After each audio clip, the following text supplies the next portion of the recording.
Yes. And they literally transcend space and time and turn into, and I'm not making this up, freaking cartoons. Yes. Yeah. Grabs him and shakes him, like just grabs him by the shoulder, and he's like...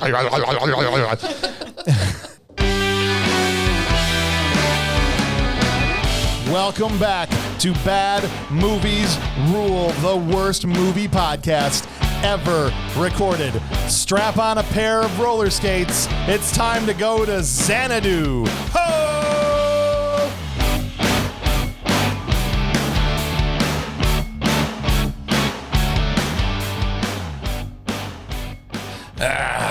Yep. This was a real Xanadoozy. Or is Xanadu. That's right. That's what it should have been called for sure. What's up, guys? Welcome. Hi. How are you? I'm great. This is our first 3-person show in a long time. I feel like it's been at least 10 episodes probably. Yeah. Since we've had 3. We should have called Clinton for this one. If he had had a chance to watch it, could you imagine what he would have thought? He would have strapped on some roller skates and probably jumped his jumps downstairs. Joining us, as you can probably already tell, is Mr. Kurt Mummer. Kurt, how are you today, man? I'm fantastic. Yeah? I'm so happy to be here. I'm happy that you're here. I love being here. Talking about a musical. Yes. Our first musical. Yes. Although every time I've said that, I think somebody else was like, Johnny Dangerously was a musical. I'm like, that's not a no, It's just because there's a music in it. This is like borderline not even a musical if you think about it too. But, it's a musical. I mean, they made it into a Broadway show. Yeah. I mean, the soundtrack's pretty cool. For sure. The other voice you hear today is Grace Hauser. Grace, welcome back. Hi. This is your first time back since the legendary episode of The Boyfriend School. Been a long time. That's right. It has. And we've had to find the perfect vehicle to bring you back. And I have since graduated was a pair of roller from boyfriend skates. school and decided to find a career at Xanadu. Oh, perfect. Wow. That's quite the jump. That is. One of these days we'll find a better movie for you to talk about. I will say, spoiler alert, I enjoy this movie far better than Boyfriend School. I know you hate that movie. I don't know that I'm going to find a movie that will ever beat Boyfriend School. As far as how much you hate it. Yes. Yeah. That's unfortunate. I know. Do you like that movie? No. Okay. All right. I couldn't remember. It's been so long. I couldn't remember if you liked it or not. I don't remember. Okay. You just remember there was a guy with a terrible New Zealand accent and rode his bike around, and that was about all I remember too. Yeah. And coolers of ice. That's right. Yeah, so for all of us then, because I know me and you watched this together, Grace, so this was our first time watching it. This was also your first time watching it, Kurt? Yes. So 3 of us came in clean on this one. Yeah. Had no clue. All right. Well, we're not Xanadu virgins anymore. No way. We've all been violated by this movie. Whoa. The full Xanadu. Let's talk about, so I'll give you guys some of the vitals here, just so you know the particulars about this movie. And then if you're new to the podcast, that's what we do to start. And then after that, we'll kind of walk through the plot of the movie step by step. And then at the end, we'll throw some flowers at it. We'll give it some awards, some that it would be happy to get, some that it would not be happy to get. But we're going to do it all in Xanadu. Ba, ba, ba, Xanadu. Ho! All right. The movie was directed by Robert Greenwald. And if you haven't heard of him, that's because that's pretty much all he did for he made a string of forgettable movies you've never heard of after Xanadu. And then in the 2000s, he's actually more known as a documentary filmmaker, a political documentarian. So you can check out some of those if you're into that sort of thing. Movie was written by Richard Dennis and Mark Rubel, who also haven't written much of no. I mean, there was that movie. Did you ever see that movie in the 80s called Big Business? I figured you probably haven't. It was a movie where there was 2 Bette Midlers and 2 Lily Tomlins, and they were like separated twins at birth. Interesting. Yeah, it was dumb. I actually saw it. Sounds like a great movie. I saw all kinds of dumb movies back then. Scratch that. That might be another movie that I would like more than Boyfriends. Okay, well, there you go. The Xanadu starred Olivia Newton-John. Oh. The reanimated corpse. This one. Yeah. I thought we were still talking about the other one. I was like, wow. No, this movie stars... She was in 2 zingers with that guy? Olivia Newton-John. Greenwald. Wait. Was he in an? Oh, no, not Big Business. Yeah, that's what I got thought it. you were saying. Sorry. No, that's all right. Also stars Gene Kelly and Michael Beck, who has already been in a movie on this podcast. Michael Beck. Yes, he was a cowboy guy from Pew Pew Pew Megaforce. Megaforce. Dusty, what was his name in that? Dallas. Dallas, that's what it was. Right. Everybody thought it was Tex. I think I might have even said Tex last episode. It's Dallas, which is basically the same thing. Yeah. Did you ever see Megaforce? No. Okay. Well, you're really missing out. It's definitely one of the. I mean, it's definitely one of the movies we've done. Pew pew pew. The music, and we usually don't cover this, but the music in this movie was done by ELO. Electric Light Orchestra. That's right. Thank you. It stands for Electric Light Orchestra. Anyone that knows Mr. Blue Sky is definitely familiar with their music. There you go. Mm-hmm. They're not making music anymore, though, right? This is more of a like, where are they now kind of band from back in the day. Pretty much, yeah. Yeah. Okay. And the budget for this movie was $20 million. $20 million on this. The box office was $23 million is what it made. So it made $3 million back. No, not even, because the theaters keep half of that. So it made about $11.5 million on a $20 million budget. I see. That's not good. No, that's no bueno. No bueno. So yeah, but it's currently sitting at a 5.2 on IMDb, 29% on Rotten Tomatoes, and a 58% audience score. That means almost 2/3 of the people that have seen it have liked it. 2/3. 2/3. That means 2 out of the 3 of us should really like this movie. That's not the case. Well, we're going to find out. Stick with us to the end, everybody, and you will find out whether we think this is a good movie, a bad movie, or a bad movie that rules. We appreciate that you're here listening. Right now, if you're using whatever podcast app it is, Spotify, Apple Podcast, any of the ones out there, if they allow for you to make a rating, drop us a 5-star rating. It really helps the show get pushed out to more people. They'll start to suggest it to more people. If you're watching us on YouTube, please hit the like button, comment, share, subscribe, all of the obligatory YouTube messages. That really helps us out a lot as well. And if you'd like to communicate with the show, there's a couple ways to do that. One, if you've got suggestions or more of a long form message you want to send, shoot us an email. If you've got hate mail for Bob, this is also where you do that. And it's thisshowIstrash@gmail.com. It's the best place to reach us there. We'll hit you back. Or you could be featured on one of our mailbag episodes. Also, for just as little as $3 a month, you could be one of our patrons on patreon.com/badmoviesrule. The link to that is in the show notes.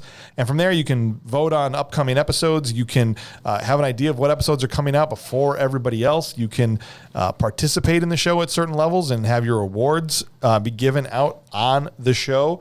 And you can have access to bonus recordings as well. And again, that's patreon.com/badmoviesrule. Are you guys ready to get into this movie? Let Xana do it.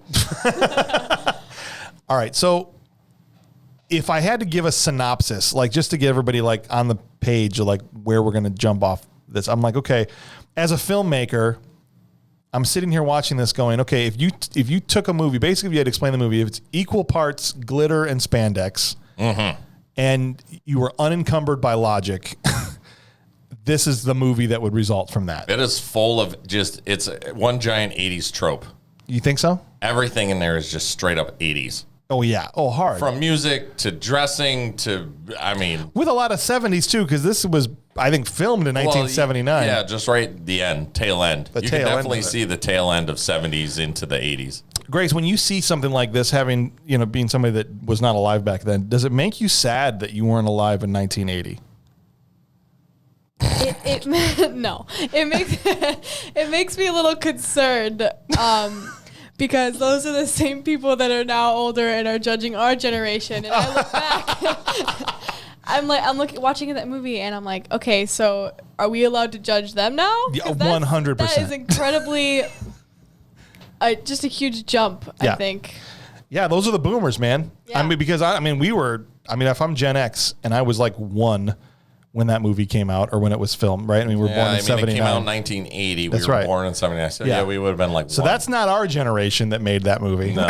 That's the one before us. Yeah. So that's our parents. Every time the boomers are ragging on Gen Z, just remind them of Xanadu and tell them to shut up. You shit it. So the movie basically starts with this painter guy Well, I'd like to say it Megaforce. first starts with the world turning and the spaceships are changing. Yes. And I thought immediately at MST3K, and I was like, man, this is going to be a cool movie. Yeah. I was There's more a before little the far painting off. guy. Wait, what happens before the painting There's guy? a guy playing the clarinet on the beach. Oh, ocean flute guy. There's the entire music video. He's some sort of sun charmer. He's just playing his clarinet, and up comes the sun. He's getting the crabs to come out of the sand. And then after that, there's a whole music video. Well, that happens when he throws so the painter guy is like, he's painting. doing some, and he's like, this is crap, and he starts to tear up his own painting. I'm like, well, you're right, it did suck, at least the one that I saw. Yeah. and I mean, it was he bad. had to do every medium that was known to man. What do you mean? Well, he had to do pens, he had to do ink, he had to do charcoal, watercolors. He had to do watercolors, he had to do oil. Right. And that was just like, man. He's like, I suck at this. He is busy. And he tears up his crappy painting. Yep. And throws it. Just litters. To create a music video. Yes, and it blows on the winds of magic into like the feathers of Forrest Gump. That's right. Into this alleyway, right, which is there's like this what do they call, like a mural? Yeah. Of these 8 girls, 9 girls, whatever it was, 9 girls. Yeah. Well, 8 girls, 1 Teletubby. Are you talking about the one with the hairdo, very phallic looking? Yeah. Yes. All right. So 8 girls and a Teletubby. Yeah. Like the painting comes alive.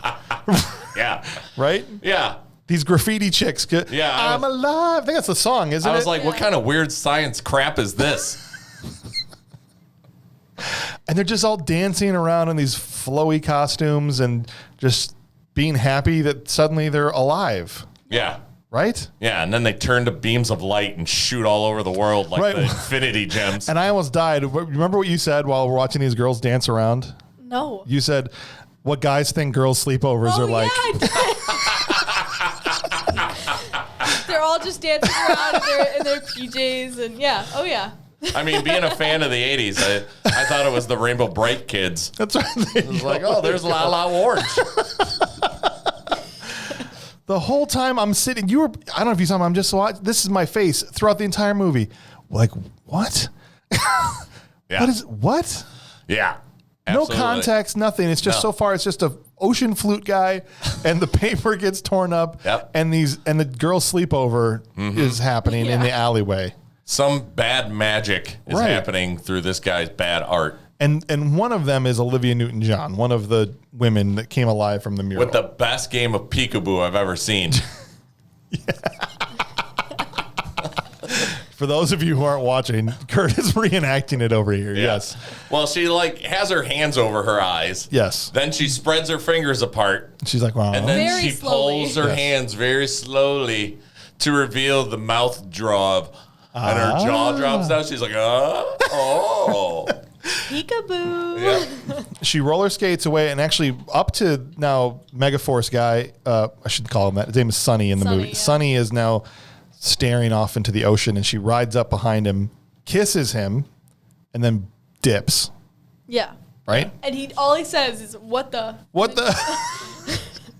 Into a beam of light. Yeah. She just skates away, and he's like, no, that's weird. Yeah, she drops from the sky, zooms around, zooms up to him, kisses him, then zooms away again. Right. And he was like, oh, cool. Yeah. So Sonny has to go back to his old job because we find out his dream of being a crappy painter isn't going to pay the bills. Not cutting it.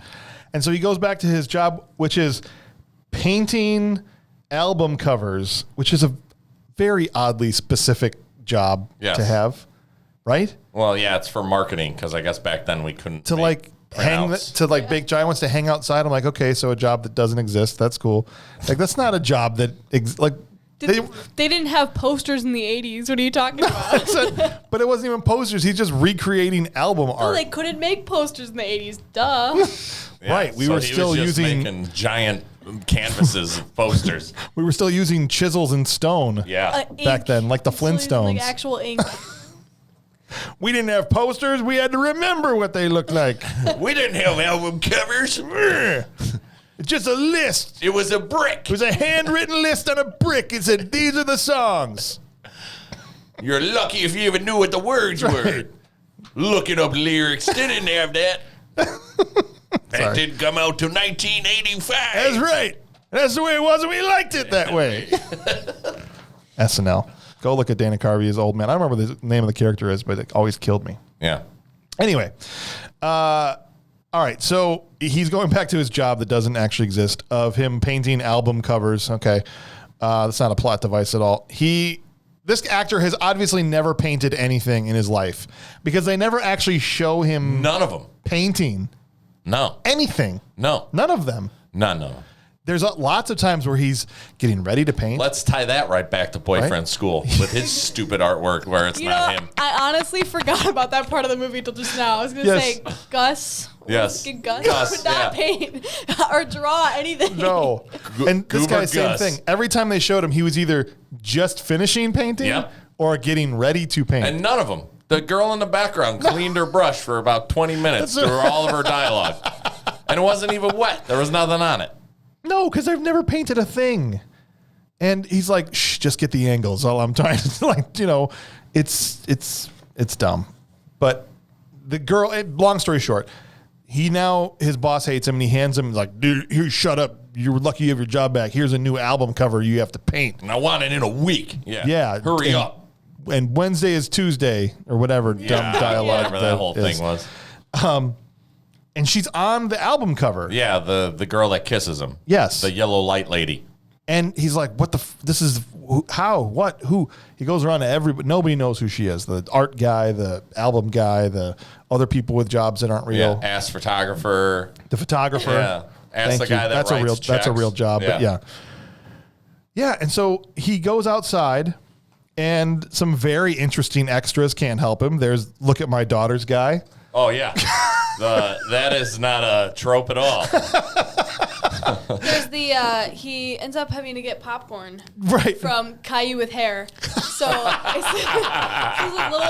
tiny little girl, and she's wearing yellow and blue. Looks like Caillou with hair. Yeah, Yeah. she's like tiny. She serves him up some popcorn. I think her name was Kiana Yu. Anna you. Right, he's looking around. Can I Anna you popcorn? Basically. Oh, wagga, wagga, wagga. Sorry. Wait, where is it? There it is. Yes. So but basically he's just wandering around now trying to find this girl and all these random extras can't help him, right? Yeah. And then walks up to the sun catcher guy. Mr. Ocean Flute. Yeah, Mr. Ocean Food. He's like, hey, what you doing up there? What do you think I'm doing up here? I'm playing a clarinet. Mind right. your business. Shut up. He gives him some popcorn or something. Yes. He comes down off the rock and he says, they don't make rocks like they used to. And then they just go on. Yeah. Don't make I'm like, rocks yeah, like they used the to. rock store is really cutting corners these days. Cutting corners.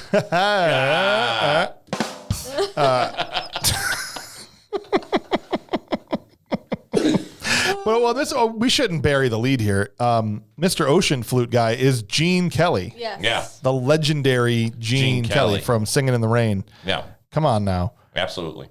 But man, oh man, is this dialogue bad. The script is like, its rib cages are showing. Like, it's just so malnourished. It's like they had a script of like 7 pages long and they just stretched it and they filled it with music videos and whatever they could do to stretch this malnourished script over an hour and a half. Well, and when we first talked about the movie, you're like, did you see it? I was like, yeah. And you're like, what'd you think? And I called it Xana Shoe Leather. Xana Shoe Leather. Because you have explained to us numerous times on this Yes. podcast that shoe leather is just basically a bunch of like, I need to walk over here and do this. Yes. And then I need to do this. And they Right. spend 15, 20 minutes showing you one thing that could get done in 5 minutes. 100%. And this is the entire movie. Yes. Everything is nothing but shoe leather. It's just them. You throw in a couple of 3-minute songs and then you've got Right. the movie stretched out. The movie is so stretched out. At this point, the girl, Olivia Newton-John, rides past him again in a roller skates, and he's like, rolls up to these girls. He's like, I'm going to steal your scooter. Yeah, let me just take your moped. You mind? Cool. And they're like, no, you're so hot. We don't care. Just bring it back in person. Yeah. Okay. Like, Yeah. First of all, he's not even that hot. Okay. No. I mean, Izzy, No. thank you. Second of all, why do they have an extra scooter? There's two of them. There's three. They each still had a bike or scooter with them. Were they renting them out? I don't know if know. that was a thing in the. I didn't know if that was a thing in the. Why in did the two? 80s. Why did two girls have three scooters? They were waiting for him. That's what it was. They were like, all right, look, this painter guy always comes to this beach. One of these days, he's going to need a scooter. We're going to come here every day until he needs to have just it. Is that Dallas? I think that's Dallas. For Megaforce? They're groupies. Dallas for They're Mexico. groupies. They're clarinet groupies. So they all the time. I don't care. You're so attractive. Take my scooter, which he then takes it to chase her down and ends up crashing through the dock like a moron. Sweet trope right there. Is it? Always. Every movie has to have some crazy, stupid crash where I went off the pier and go. Like breaks through the wood. Yeah. Into the Flips water. 9 times into the water. And guess what? There's Gene Kelly. He just floated right over in 5 seconds. He was where he was, and then so basically He was out by the rocks. just outside the frame while he was driving, you would have seen Gene Kelly just running, booking just it. booking it. Or he went and stole the other bike, That's right. That's what the it other was. moped, That's what it was. Just floated on over and he there. put his clarinet like in a sheath, like a sword, just in his back. Was like, I'll get you. He eventually finds her at the auditorium from the cover where the picture was taken or whatever, right? Yeah. And it's like this dilapidated, broken down place, and she's like skating around inside of it like a beautiful hobo or something. Yeah, and then Right. he just B&Es into the place. She's like wearing rags, but like nice rags. It's weird. Well, and here's the best part before that. He asked that guy for a ride, his buddy, and he's on roller skates. Oh, yeah. So then his buddy gives him a ride, and he painted his van. He's like, I'll do anything for you since you painted my van. Pulls And an then- illegal U-turn. Yep. And then he's just skitching down the road on his roller Like Back to the skates. Future style. Oh, absolutely. And then Yeah. takes him all the way to this place, and then he Yes. B&Es inside, and she's all roller skating around. Right, like a gorgeous hobo. Yeah. It's like abandoned roller rink. And I don't know, they have the most inane, all of their conversations are just like, where are you? Where did you go? Hello. Can I see you again? Yeah. I've seen you 3 times today. Like, yeah. Thanks for stalking me, weirdo. Trying to come here to get away from you. It's all meaningless dribble. And then And then she literally ghosts him. she literally goes. She's just gone. She's the original ghoster. Yeah, she just disappears. And he's Right? like trying to ask her out on a date. How many girls watching this going, oh, I wish I could just Disappear. Frickin' The moment vanish. He asked me something. gone. Just smoke like Batman. Just All right, so he meets back up with Danny Mcguire, who's Gene Kelly, at his gigantic mansion. Okay? Yeah. He's, I guess, a former musician. yeah, Right? Yeah, that's what he said. And so He's retired. reminiscing. He's got all these pictures of all these different, musical. And Sonny's like, oh, you knew this guy? Oh, you worked with this guy? That's crazy. That's crazy. And then out of nowhere, he's like, all right, I got to go. Bye.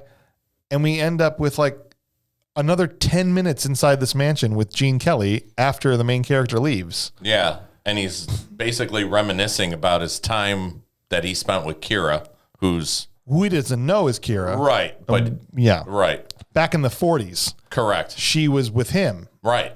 Yeah. which will make sense later when we know who she is. But yeah. Before you know any of that, he spends like 3 minutes talking to the record player. He does Yes. talk to the record player. And then there's like Like, oh, he's got dementia. and they show you Kira. And he's still just like, it's just like that weird, I don't know how to explain it, but Well, like they've this, got the rest of the room background. dissolves. Yeah. And he's like imagining this bandstand back in the corner, but then it like becomes But he's like watching Real. himself talk to her, right. and then he starts playing the clarinet, and well, not him, like his former self in the USO. And he's just sitting there like Right. Yeah, and he's just jamming out the to his own weirdest tune. camera shot of all time. Yeah. Yeah. And there ends up being this big dance number, like an old school Hollywood dance number. And honestly, I could watch Gene Kelly do this all Yes, day long. I loved it. all day. I loved it. This is like a throwback to the old It school was stuff. it was so classy and Yeah. well done. Mm-hmm.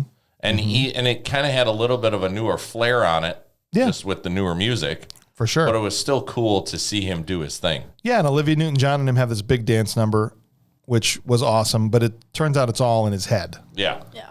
Right? He's just thinking back to what happened with this girl. And I should also mention that before Sonny leaves, Gene Kelly asks Sonny to help him find a place for this club he wants to open. Right. Sonny's like, I don't know crap about that. Yeah. Right? Why would I want to do that? Yeah, he's basically like, well, you got a good eye because you're an artist. And Okay. he's like, all right, I'll keep my eyes open. All right, so ready for the 17th dumb thing that happened in this movie? Sure. Sonny and Kira meet up to go skating, but first he wants to show her this studio. This is so stupid. I can't even. You know what I'm talking about? Yeah. He's like, it projects light onto the walls and creates these different environments. And I'm like, it would be fine if this was a fantasy. Well, right? yeah. What I was gathering it's for is for music videos.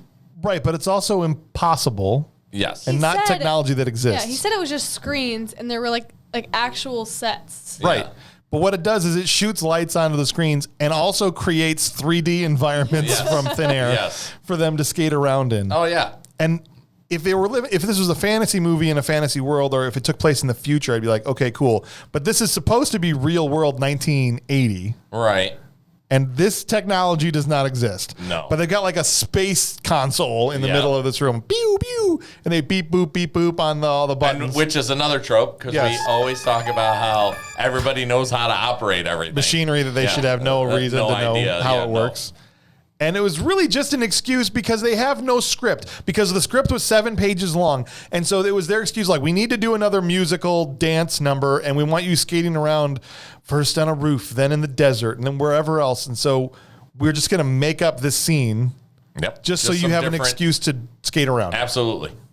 Right, and it's also owned by the same guy that's his boss. So I guess I wonder what kind of company his boss is running, because he shows up and he's like, "Get out of here! You can't use this machine." And they roll off. What are you running here? Are you I don't know. Who is he in charge of? That's what I'm saying. It's a job that doesn't exist. Yeah.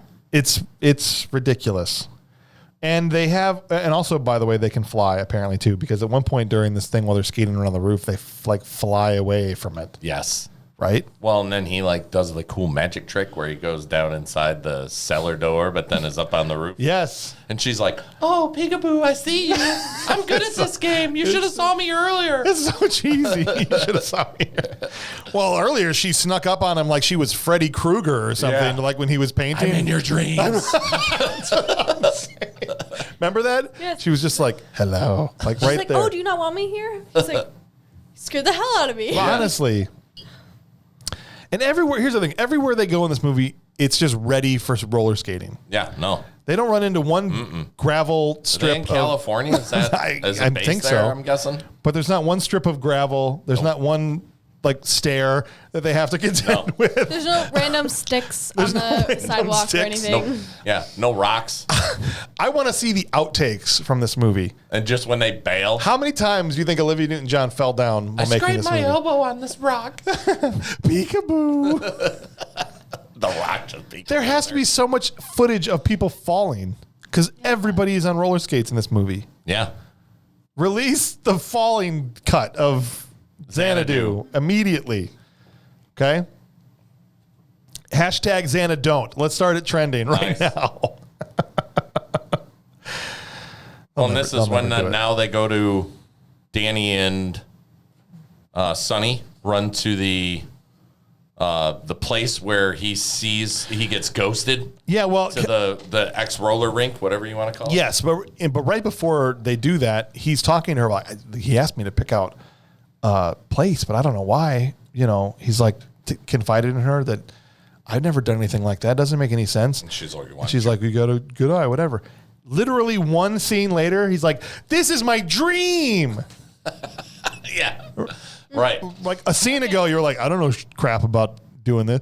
This is my dream for my life. Well, I took it as he wanted more than just to be an artist. So I guess that's how I took guess. that. But It's a quick change. it was very, very much so. There was no lead up No. again. Yeah.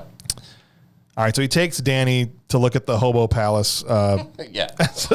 And then they have like a dream battle of the bands. Yeah, let's talk about that. Oh, okay. What'd you think about that? They have this like shared hallucination. It's the main thing is the complete misrepresentation of the 40s, 50s, or whatever. Yes. Because based on like prior knowledge of like music back then, some of the ways that they were dancing would not have been allowed. If they The girl in her underwear. If they didn't let Elvis shake his hips on TV, there's no way. No way. No, that's true. I felt like what he was doing was envisioning the old set in the newer times. Yeah, So that's how I took it. I gotcha. I get what you're saying. Both sides of the whether he was like the rock or like the old. Yes. There was like basically a 40s band and a rock band. And an 80s They band. were very excessive. Yes. And I just don't know how anybody would take that if they showed up to a club. And that's One of those two things they were envisioning was far better than the other. I was calling them the Xanadudes and the Xanadu-ops. But this is kind of what they were trying to do in the movie. They were trying to make this they meant this to be this throwback to the old school Hollywood musical, but instead they took all of the class and style and replaced it with like loud and Cheesiness, obnoxious and tackiness. Do you know what I'm saying? Tackiness, better word, yes. Right? Yeah. It's just, who would pick that when you could pick this? As I'm watching these two things and they start to merge together, and I'm like, no, don't put them together. One is going to ruin the other. That's not a sandwich I want. We'll talk about it later, but if you even think about how those two, they were envisioning those two things coming together, in the end, when it actually opens, Yes. it is a completely different scenario. Yeah, 100%. We will talk about it, but Yes. it's completely different. Yeah. Man, there's a lot of people that looked uncomfortable in this movie. No Absolutely. one participated willingly. Nobody. That's my theory. Grace's theory, everyone is being blackmailed. That's in this movie. All of the Some dancers. producer sitting behind a big desk was like, get me the list of the people that owe us a favor. Yeah. Get him in here. In here now. For Xanadu. We need to talk. Right. Give me all the mimes. Sorry. And so Gene Kelly's like, now you're my business partner. And they agree. Right. Yes. Okay. And I gotta look over every inch of this place, make sure it's right. I'm like, how about you buy the joint first? Like, Yeah. we make a purchase? And then now all of a sudden he's some billionaire, I'm guessing. Right? I mean, he had this, he's got tons of money to start a roller rink. but all he wants to do is play a flute on a rock. And hey, I'm not against somebody living out their dreams, right? Yeah. But Playing some clarinet on a cliff. he couldn't have gone and found this place. Yeah, He, himself. he was waiting for some like doofus blonde drifter to come along and help him find some wannabe artist. the place that's going to be Xanadu. Well, this is when he names it right in the scene. Well, yeah, and then Olivia Newton-John, I guess Yeah. Kira named Yes. He comes up. He's like, "What are we going to call it?" And she recites like cult language. like a cult mission statement or something. All I heard out of it was Xanadu, but she said some weird like jibble jarble. and then he said something back. So it's like, Right. how did he? one of us. They're in a secret cult. That's Nighttime is the right time. Nighttime is the right time. exactly. They're just trying to get Sonny to join their cult. That's the movie. whole thing. Yeah. Kira shows up, gives him the. Sorry, so now it's called Xanadu. Yeah, and then he quits his job. Yeah, yes, Goes in spectacularly. like, hey, you guys, I'm out. Right. Tomorrow's Wednesday. The script is so stupid. He like starts acting like his boss, and he's like fires himself. He like Right. points to himself and says, I'm fired, and then walks away. Like what? Right. And then he goes and meets up with Kira, and he's like, "Tell me about your life. I want to know where you live." She's like, "No, I'm not Yeah. telling you anything." I'm like, "I'm telling you, she's a hobo. She literally lives nowhere. Yeah, She's a beautiful hobo." At this point, they should have named the movie A Couple of Xanadu's on a Roof. All she says is that she lives in an apartment on the second floor with her 8 sisters. Her 8 sisters, and he kisses her, and she's like, "Don't." Yes. Okay, and then Yes. he kisses her again. Yes.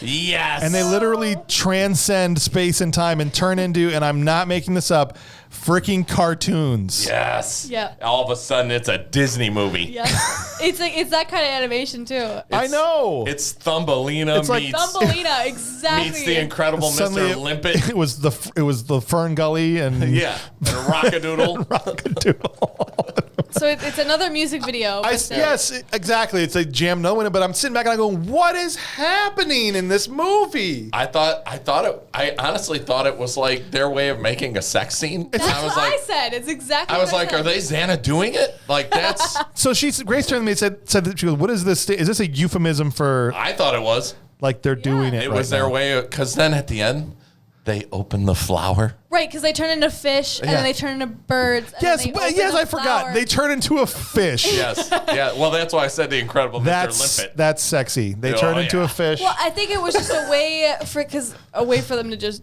I don't know. That's You think old. that's what they were trying to do? That's old That's school. what it feels like. So you're taking it Yeah. in a more symbolic sense. Yes. Like the fact that her bird still had leg warmers on was a symbolic You have to. thing.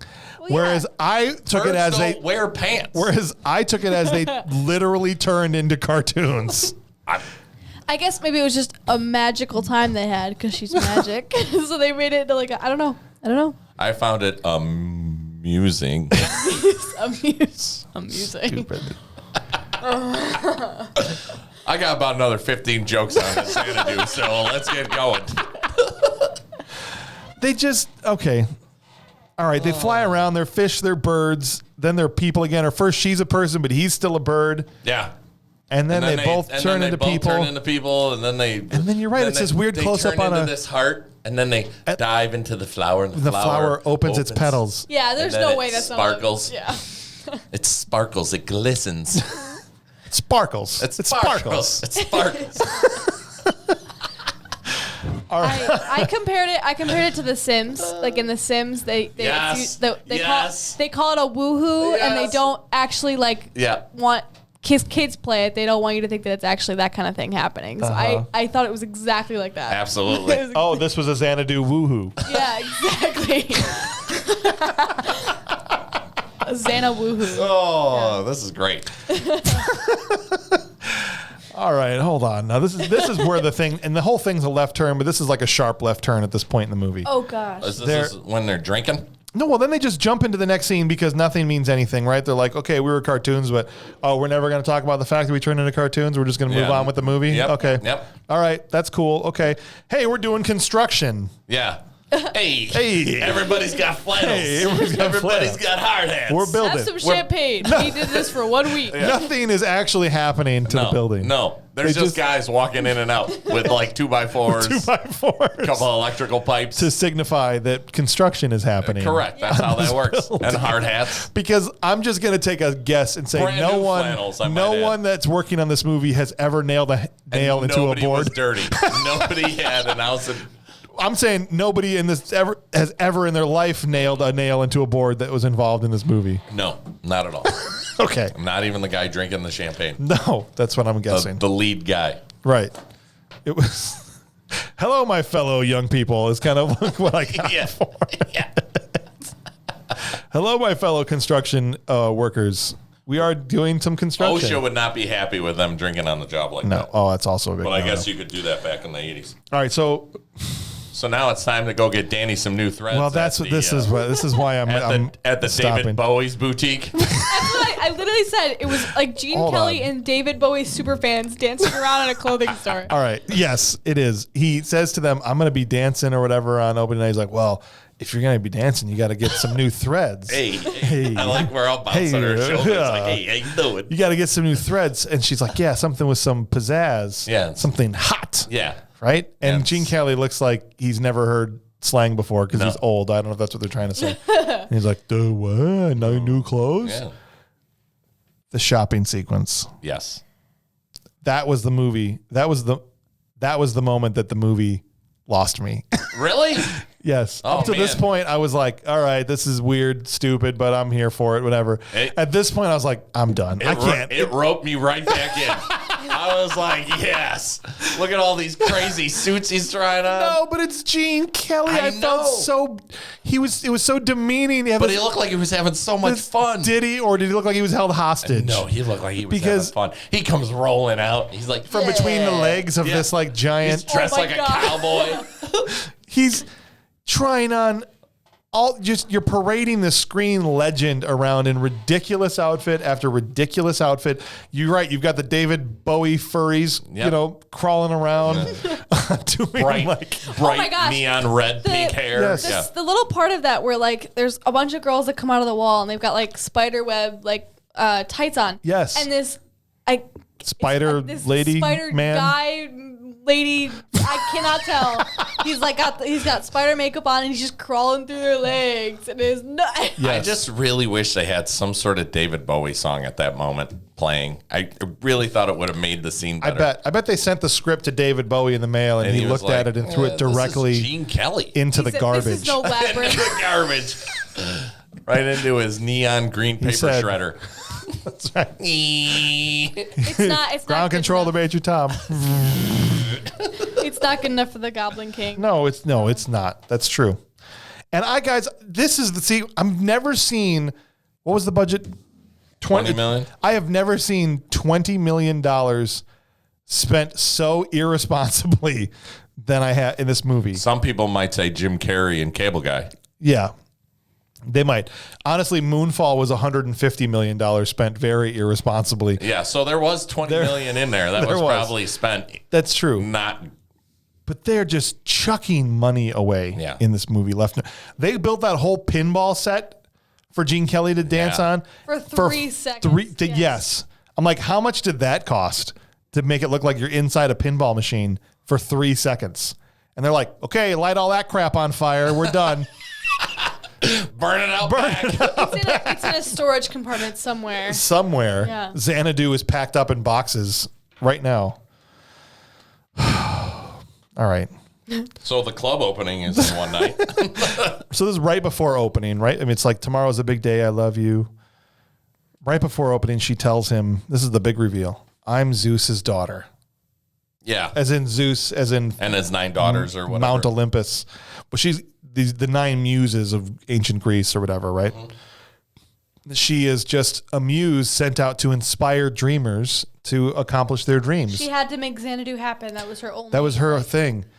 And I'm like, frickin' Zeus, the father of Apollo, the king of Mount Olympus, has like a god of Greek origins, in this case, presented like a god outside of that, right? Sure. That it's important enough that Zeus himself has to personally intervene by sending a muse so that this roller disco can be opened. That's essentially the plot of the movie. Yeah. Yes. Sounds great. Yeah. And you don't find out the plot. There's Send like him. 15 minutes left in the movie, and finally she's like, "This is why I'm here." And He the must- whole time you think that she's just Some in his head or something. yes. He must fulfill the prophecy. This roller disco must be opened. Nighttime is the right time. Nighttime. Get Zeus involved. Which can I also add, and I know that I'm jumping ahead here. No, it's fine. But Zeus's voice sounds so much like Hannibal Lecter. Oh, like Hannibal Lecter. He's just like, I thought it was like Hello. the teacher from Welcome Back, Kotter. Did that sound very Zeusy? no, Did it? no. He was just like, No. hello. It's good to see you here today. Hello, this is God. Hi. A far cry from Morgan Freeman. Yeah. All right, so he doesn't want to believe her. She proves it by showing up inside his TV. Again, it's just weird things happening. And she's like, I fell in love. I'm sorry. I broke the rules. I didn't want to hurt you. I didn't want to hurt. I never should have turned you into a cartoon fish. I'm so sorry I roped you into that. I'm so sorry. I really liked being a cartoon fish.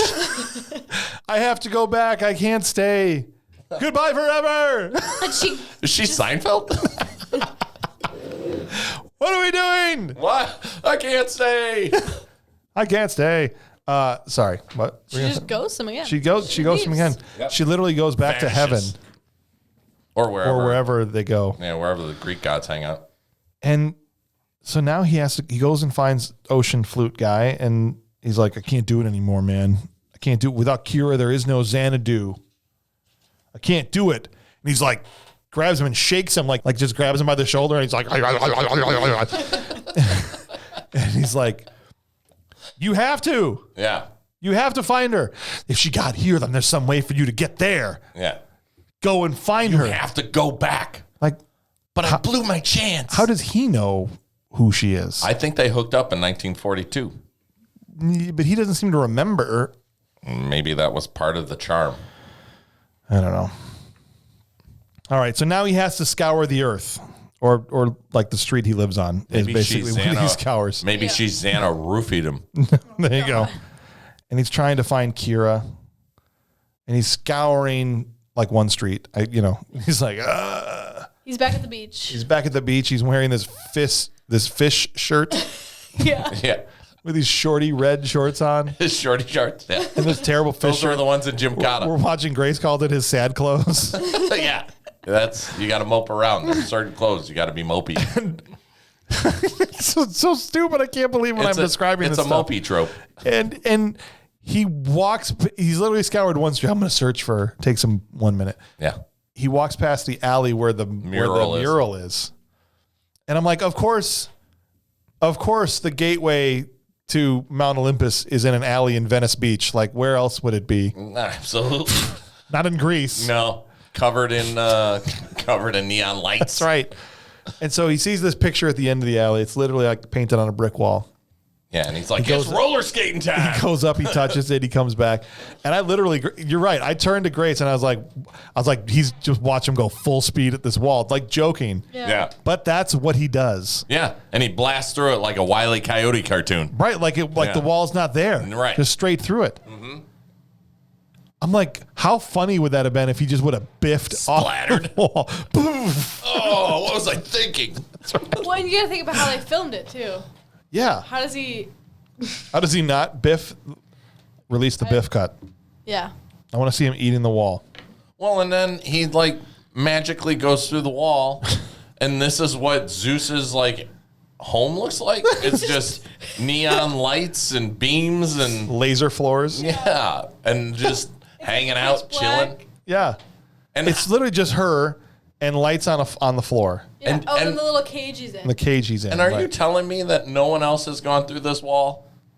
You're telling me there wasn't some hobo in 1978 and just pushed his hand He's through? like, oh, that's a good spot. And he's like, what are you doing here, my son? What do you need? Hello. And he's like, now God is John Lovitz. John Lovitz is now. Jealous? Sorry. Yeah, right. How would anybody not have just gone? She's like, oh, you're not supposed to be. She's like, you're not supposed to be here. Yeah. How'd you get here? Like, I literally just skated through the wall. You didn't see me just walk in? Right. She's like, I want to come with you, but I can't. It's against the rules. He's like, I almost got splattered for you. Right. So he pleads with Zeus. Zeus, we're in love. Let me have her. He's like, no, get out of here, kid. Zeus's wife comes in. Get out of here, kid. She's like, oh, remember when you used to feel things or whatever? This, or giving him the wife talk. The wife talk. He still won't do it. He kicks him out. Yeah. So she sings "Hopelessly Devoted to Xanadu" by herself, and it's funny because she's got this yellow outline around her, and I'm like, they probably shot this in like an alley next to a Little Caesars or something, and you just can't see where she is. And so I always like to imagine where they actually are when they're filming these things. Yeah. Like she's in Burbank or something. Just in some stage somewhere. That's right. Yeah. It's great.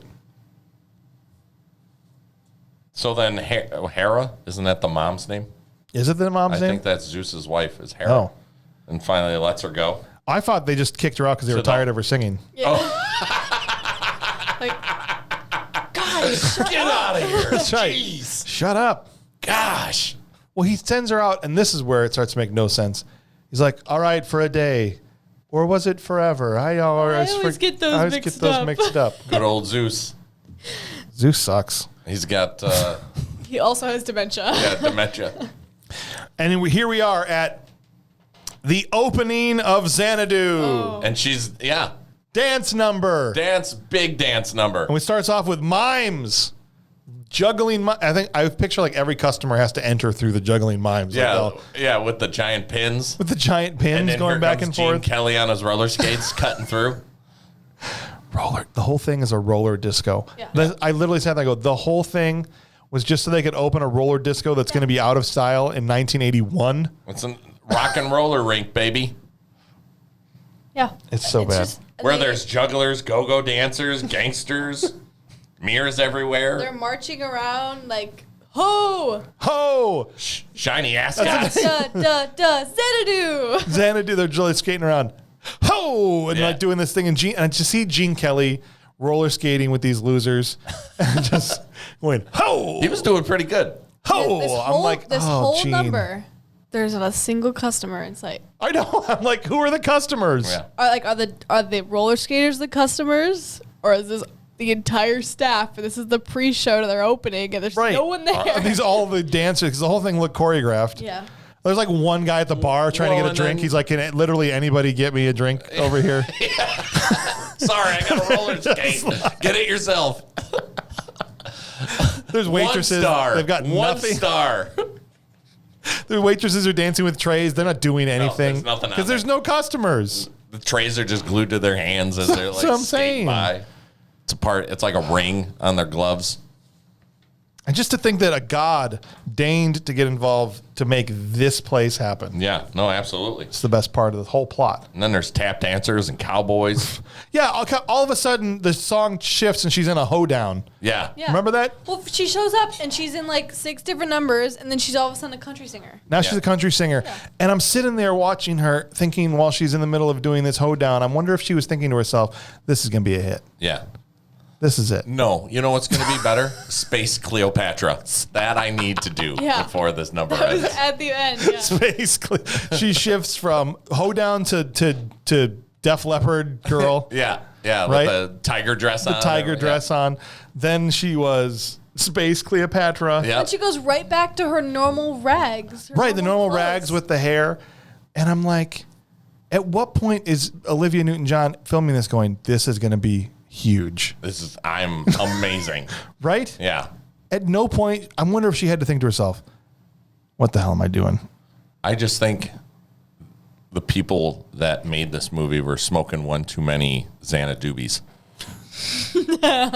What were you thinking? Well, she's coming off a high because right before this, she would have done Grease. 2 years before, yeah. Grease did fantastic. Yes. So she's at like the high point of her career. Well, and if I'm not mistaken, her American music career also took off. So Yeah, she she had had those songs, and yeah. she's coming off as high, and she's making this movie. At one point, did she not think she was too good for this, or like I don't know. Her career her movie career pretty much stopped after Xanadu. Yeah. So she made 2 big movies. It was Grease and Xanadu. Then a couple years after, 3 years after, 1983, she made this terrible movie with Oh, John Travolta gosh. called It Takes Two, which is on the list. And that was it. Wow. You look at her filmography after that, it's all music videos and stuff. Like this movie, Xanadu, and then the coup de grace was It Takes Two, but she was pretty much already, her career was dead. Her film career, not her music career, obviously. Yeah. But that was it, man.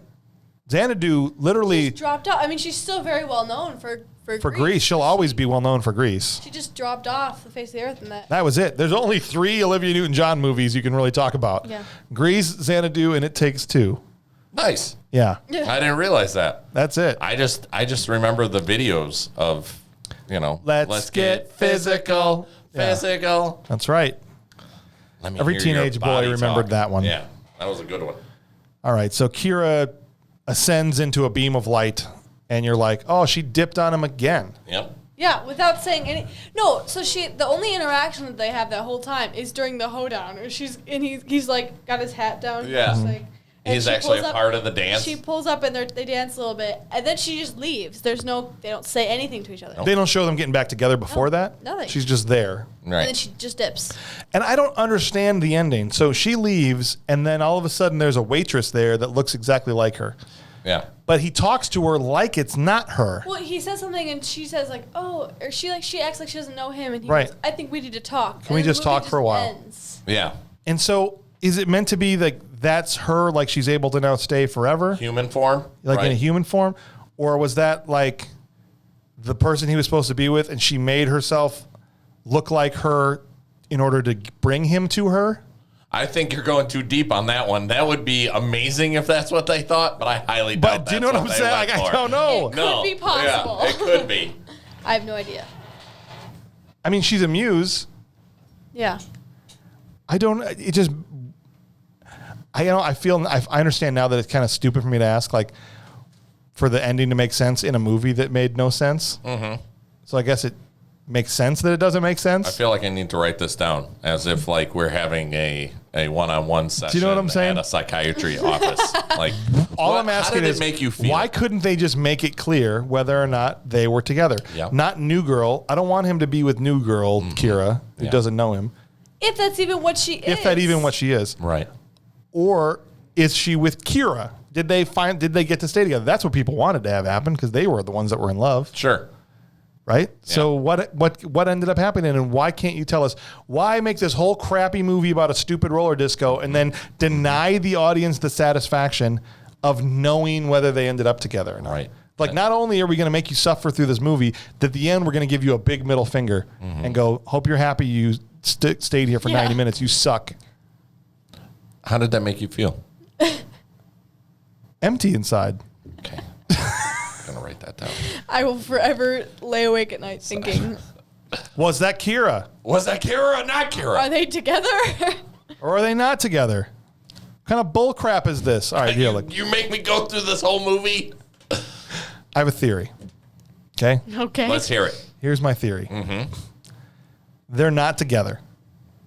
Okay? Okay. I think that Sonny biffed into that wall, and the rest of the movie is him in a coma. Oh. So he dreams the whole He dreamed the thing. the whole opening and everything? In Zeus, when he's talking to Zeus? It never opened because he biffed. Because he biffed, and he's in a coma. And so everything that happens from going to meet Zeus to the opening of Xanadu is all in his head. That He's just living in a world of... he's drooling into a cup. He's skated. He's skated full speed for his last time. full speed into a brick wall, and everything else after that is a hallucination. And now he's just sipping applesauce through a straw. He's just comatose. They're feeding him, I don't know, Oh, yeah. intravenously. I see. What do you think? I like it. I Let's think go it's with it. possible. Yeah. There you go. Yeah. That's the movie. That's the movie. That's great. Thanks. That's a better ending. I They appreciate should have done that. Or- what if he woke up from his coma? Yeah. And it's like 19 years later. And then They make a sequel. Now it's 2022. and it's not, and she ends up being the nurse. Is Michael Beck still alive? She comes walking in. I hope we get a response. Olivia Newton-John walks up and she goes, "Hi, you need to take your medicine now." And he's like, "Oh." And then they just cut. Perfect. Can we get the two of them in a room together? What if they did the Scooby-Doo ending? They just pulled their mask off and it was sweet old Mr. Jenkins and it ended up being the clarinet guy. Let's see who this really was. That's right. All right. Well, we have to do what we usually do Danny for these Mcguire movies, all along. I knew it. is we have to give out some awards, right? Yes. It didn't win any awards. Not only did it not win an awards when it came out, it created an awards show on its own. Really? Did you know that Xanadu is responsible for the creation of the Razzies? No. That's how bad it was. That somebody created the worst awards. Instead of the Oscars, the Razzies are for like the worst actor, worst movie, all that stuff. The Razzie Awards, still around today, were created in response to Xanadu. That's another level of bad. Unreal. Right. So we're going to give it some more awards today. Nice. Let's do it. And as always, we start with the Will Patton Award for Intensity, which is an award we give out not to the best actor, but the one that tackled their performance with the most intensity, like it was like they were acting in King Lear, even though it was Xanadu. I went with Simpson, which is his boss. Okay. His boss was very like, "You're going to do it and you're going to listen to me." And he really went for it. He really went for it in this movie. I went with Spider-Man lady. Dang it. Is that who you picked? Yes. Well, we can both pick the same one because that's how they win. 2 votes gets them That's the win. awesome. I will say, yeah. Spider-Man/lady. And that same, I realized that in every like video, it was the same extras. Yes. So Yes. I remember She. him being in the, She. Spider. I remember Spider They. being in the rock and roll one too. So Yes. Yes. So in everything, Complete and total intensity. in everything they were in. Her. Spider's entire career. Yes. Yes. Yes. Spider's entire career. Yes. was just that movie. Yeah, I don't know put what they everything ended into up doing after that, but they win my award. The Will Patton Award goes to Spider-Man Lady. All right. Whoa, I lost my place here. Here we go. The next award is the Michael Dudikoff Trash Can Full of Dirt Award, which is the award for worst actor in a movie. The person who displayed the acting range and the emotional range of a trash can full of dirt. So, who do you guys pick for the Michael Dudikoff Trash Can Full of Dirt Award? Sunny. Michael Beck? Oh, yeah. Ooh, not a fan. He was not as interesting as Gene Kelly or Olivia Newton-John. Certainly not. If you're picking between the three of them, he was just very, there. And he had nothing interesting about him, and he was just kind of... I think there could have been way more 80s character, development that could have happened in this movie. For sure. And he was my trash can. Oh, so both of you picked Michael Beck. Yeah. Michael Beck. I wrote Dallas, All right. but yeah. All right. Well, then he'll win the Michael Dudikoff Trash Can Full of Dirt Award. I picked, what's the guy's name? I picked Fred McCarran, who played Richie, his buddy with the stupid hair and the glasses that dates with him. That guy sucked. Yeah, and he ended up being at the opening. Yeah. night. We're like, nobody wants you here, Richie. Yeah, Richie. He was terrible. Get out of here. But I can't argue with Michael Beck. Michael Beck will win the award. Nice try, guys. The next award is for the top 3 performers. So they don't have to be good. They just had to be your favorite. Who were your favorite 3 performers in the movie? I can start.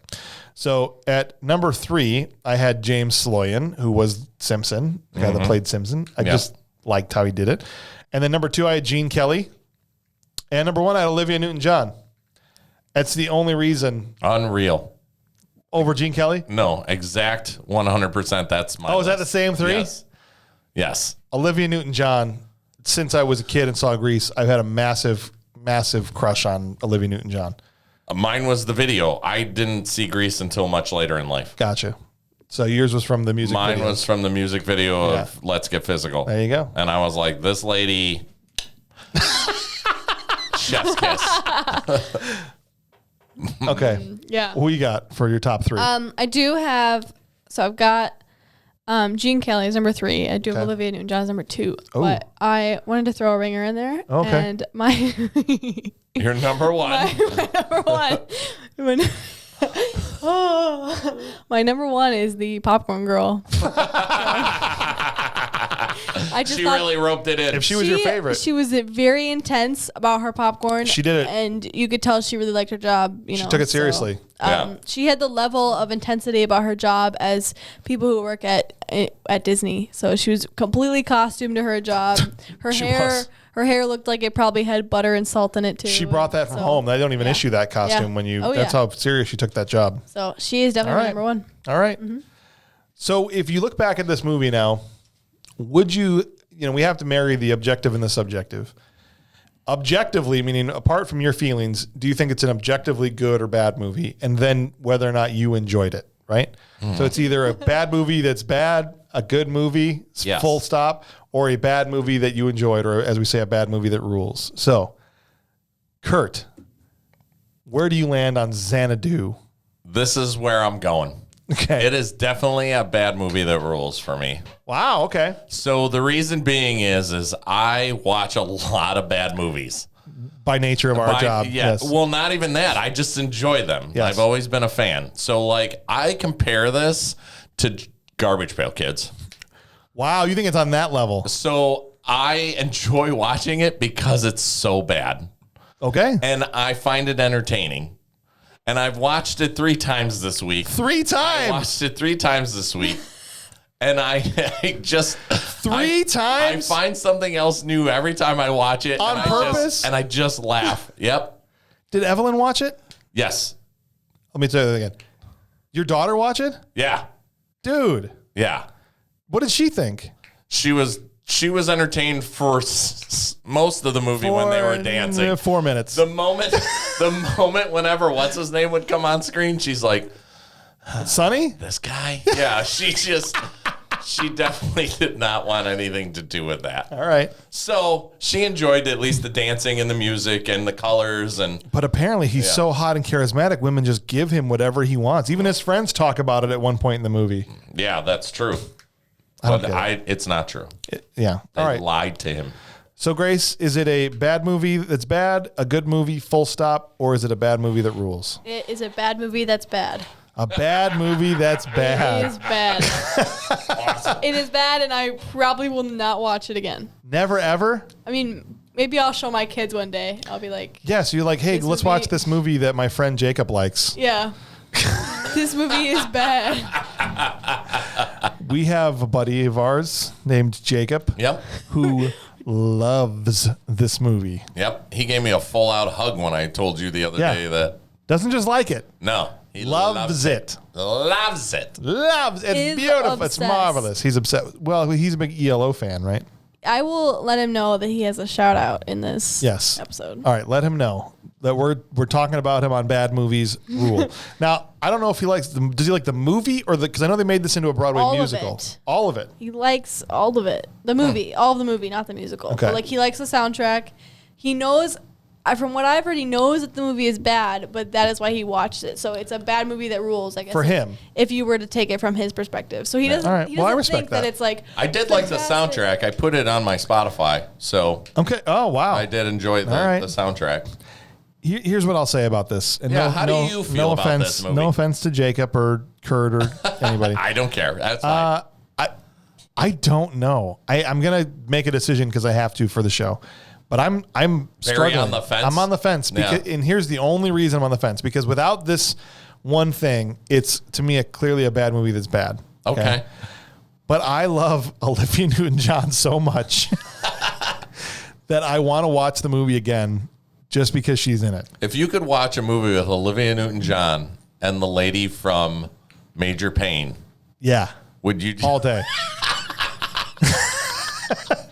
Do you know what I'm put saying? that on replay. Do you know what I'm saying? So the only Yeah. thing that's making me want to say it's a bad movie that rules is because I want to see it again and because of Olivia Newton-John. So this is why I'm She struggling. makes the movie.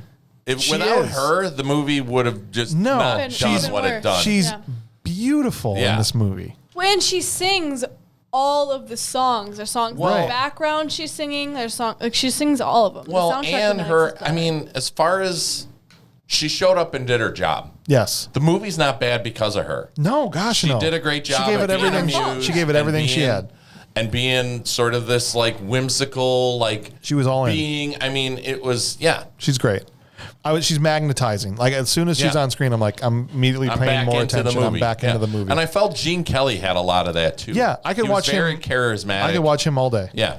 Give me a Gene Kelly, Olivia Newton-John movie, and I'd have been all there for it. Yeah, Right? just like them as a dancing movie. Yeah. She was great The best during that number scene. in the whole movie was the two Was of the them. two of them Yeah. together?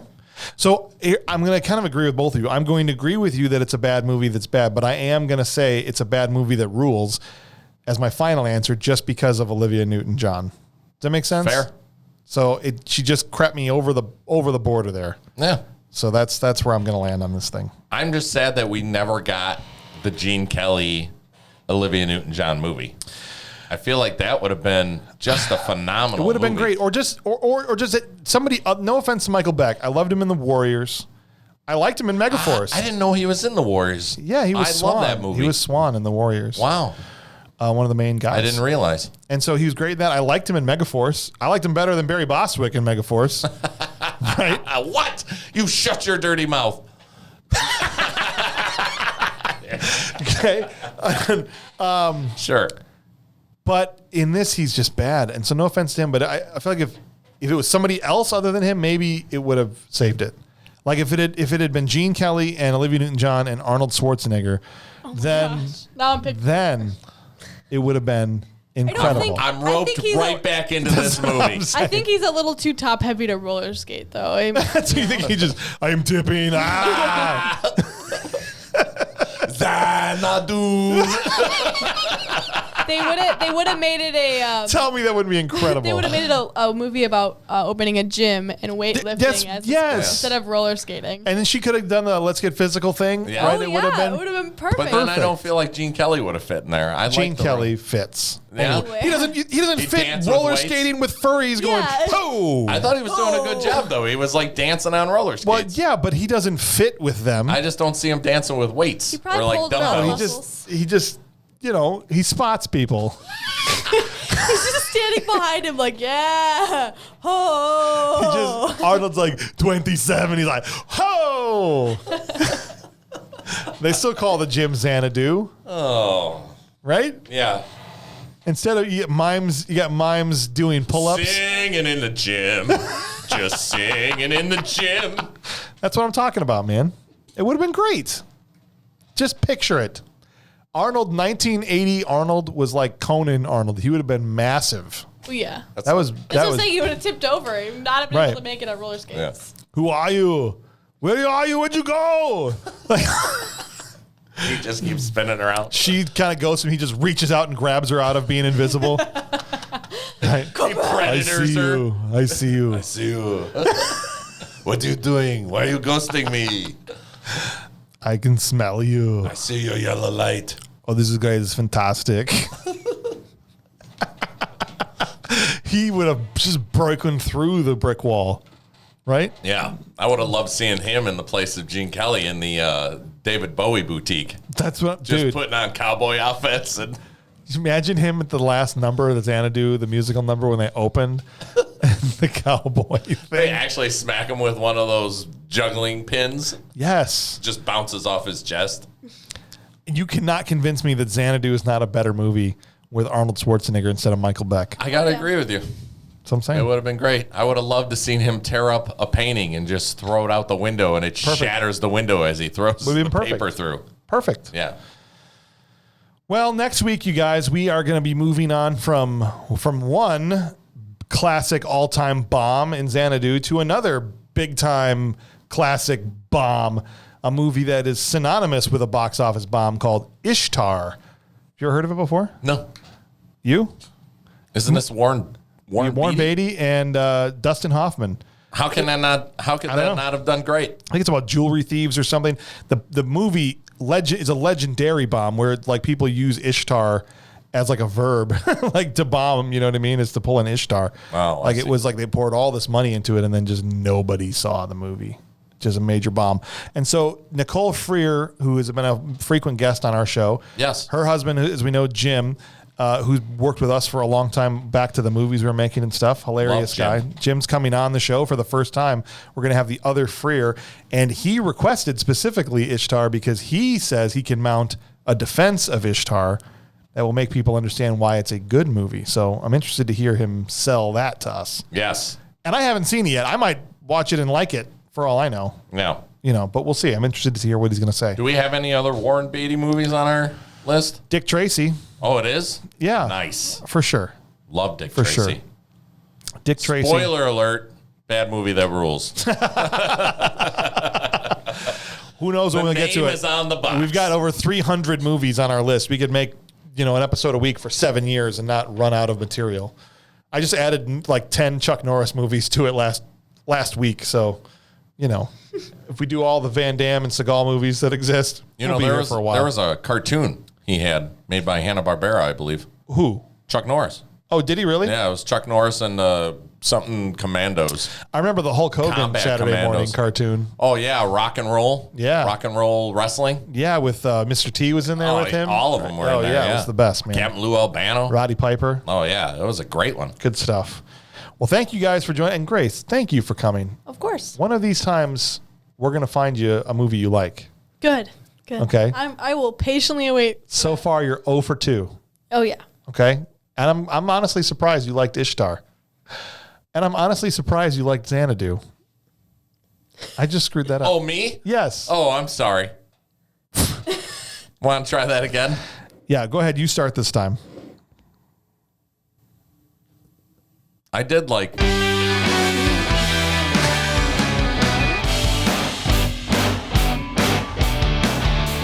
Roasted.